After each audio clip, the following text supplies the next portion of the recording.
ایک دور دراز گاؤں میں ایک کسان رہتا تھا جس کا نام احمد تھا۔ احمد بہت محنتی اور دیانتدار شخص تھا۔ اس کی زندگی کا واحد مقصد اپنے خاندان کو خوشحال رکھنا تھا۔ وہ دن رات محنت کرتا اور اپنی زمین کو اس طرح سنوارتا جیسے وہ کوئی خزانہ ہو۔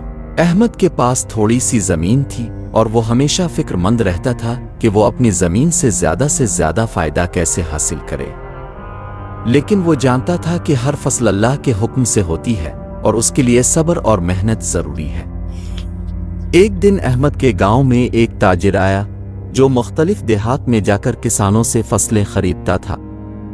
تاجر نے احمد سے کہا، اگر تم اپنی زمین مجھے بیچ دو تو میں تمہیں اچھے پیسے دوں گا اور تمہیں مزید محنت کرنے کی ضرورت نہیں ہوگی۔ احمد نے غور سے سنا اور جواب دیا، زمین ہماری پہچان ہے اور یہ ہمارے بزرگوں کی امانت ہے، میں اسے بیچ نہیں سکتا۔ تاجر نے کہا، تم صرف محنت کرتے رہو گے لیکن اتنی بڑی رقم دوبارہ نہیں ملے گی، سوچ لو۔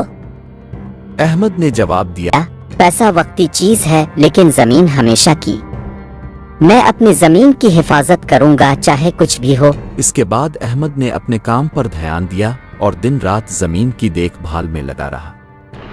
کچھ مہینوں بعد بارشیں ہوئیں اور احمد کی زمین پر زبردست فصل اگ آئی۔ اس بار احمد نے اپنی محنت کا نتیجہ حاصل کیا۔ اس کی فصل اتنی اچھی تھی کہ پورے گاؤں میں مشہور ہو گئی۔ جب تاجر دوبارہ گاؤں آیا تو اس نے احمد کو دیکھا اور کہا، تم نے اچھا فیصلہ کیا، تمہاری محنت نے تمہیں کامیاب بنایا۔ احمد نے مسکراتے ہوئے کہا، یہ زمین میری زندگی ہے اور محنت انسان کی اصل پہچان۔ اگر ہم محنت کریں اور اللہ پر بھروسہ رکھیں تو کامیابی ہمارے قدم چومے گی۔